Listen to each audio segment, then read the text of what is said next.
श्रेष्ठ व्यक्ति को यदि प्रणाम करना है, महत व्यक्ति को यदि प्रणाम करना है, तो कहते हैं कि आपके शरीर की जितनी लंबाई है उतनी लंबाई भूमि को आप बांध दे दीजिए, माने 3.5 हाथ जगह छोड़ दीजिए जहां वे हैं बैठे हुए उस जगह से, और 3.5 हाथ जगह छोड़ करके और तब घुटना टेक करके सर को टेक करके आप प्रणाम कीजिए। तब उनके ऊपर में कोई विपरीत असर नहीं पड़ेगा और आपको उनका आशीर्वाद भी प्राप्त होगा। इसीलिए और भागवत कथा का जो नियम है वह भी बहुत ही कठोर नियम है। भागवत कथा कहने वाले जो व्यक्ति हैं उनको शिष्य और पुत्र 2 व्यक्ति को छोड़ करके तीसरा व्यक्ति यदि स्पर्श किया, सेवा किया, तो इससे जो है उनकी शक्ति का पूर्णतः क्षय हो जाएगा, पूरी शक्ति का हो जाएगा, क्षय हो जाएगा। इसलिए हम लोग भागवत कथा में यही कारण है कि बहुत ही सावधानी बरतते हैं, और यदि कोई व्यक्ति कुछ सेवा प्रदान करना चाहते हैं तो बहुत सोच समझ करके बहुत स्तब्ध जाते हैं, रह जाते हैं कि यह कितना समीचीन होगा, क्योंकि शास्त्र में लिखा हुआ है पुत्र और शिष्य को छोड़ करके यदि दूसरा व्यक्ति स्पर्श आदि भी करता है तो उसका जो है संचार होता है। तो इसीलिए इस बात की जानकारी नहीं रहने के कारण आदमी जो है सो इस तरह की भूल कर बैठता है, तो मुझे उसका खामियाजा भी भुगतना पड़ता है, तुरंत, बाद में नहीं, तुरंत। तो इसीलिए जो है इसका इतना बड़ा कठोर विधान है। तो इसीलिए कलयुग जो है राजा परीक्षित के पांव पर में सिर रख दिया, इसलिए राजा परीक्षित का मन जो है थोड़ा विपरीत होने लगा, और राजा परीक्षित कह दिए कि स्वर्ण जो है उसमें भी तुम निवास करो। अब स्वर्ण में निवास करो, यह जो राजा परीक्षित कह दिए तब तो हो गया।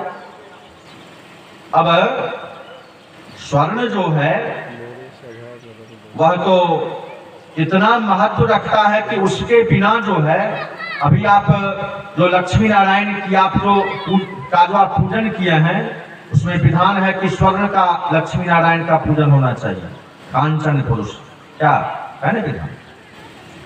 और स्वर्ण यदि आपके हाथ में नहीं है सोना का, तो आपको कुश जो है सो पहनना पड़ेगा, कुश की अंगूठी पहननी पड़ेगी। यदि सोना है तो आपको उसको पहनने की आवश्यकता नहीं है। यहाँ तक बतलाया गया साथ में कि सोना के बिना आपका शरीर जो है सो शुद्ध नहीं होगा, शुद्ध नहीं रहता है आपका शरीर सोना के बिना। इतना महत्वपूर्ण धातु है सोना, और सोना को आप गला दीजिए फिर अपने स्वरूप में वह आ जाएगा। सोना सज्जन साधुजन बोलिए वृंदावन बिहारी लाल की जय।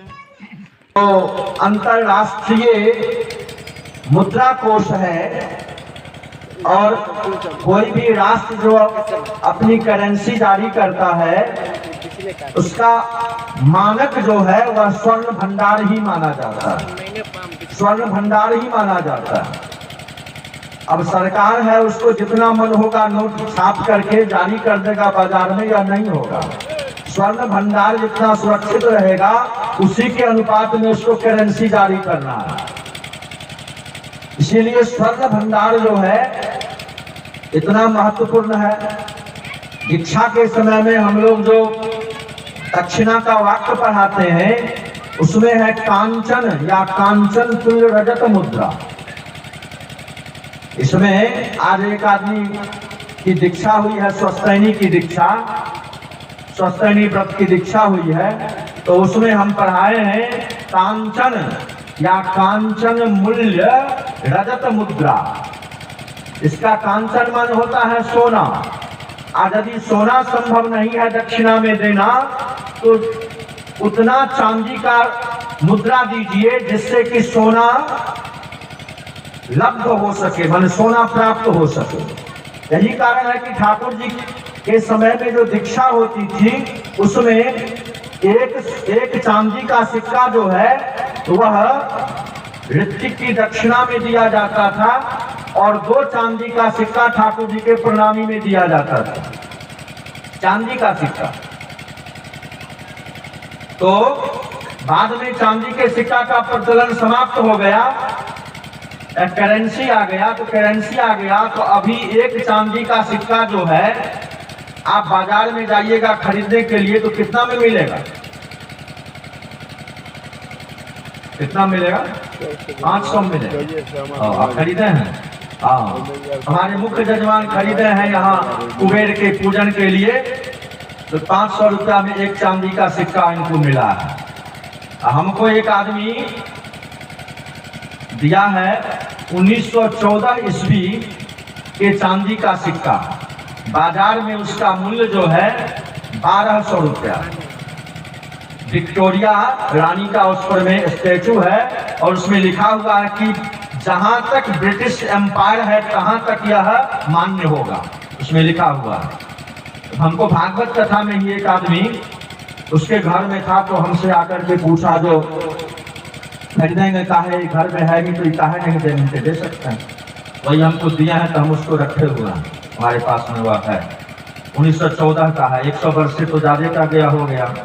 तो अभी जो है कोई आदमी दीक्षा लेने के लिए आवे तो उसको कम से कम जो है दक्षिणा में कितना देना चाहिए? यह नोट 500 रुपया देना चाहिए और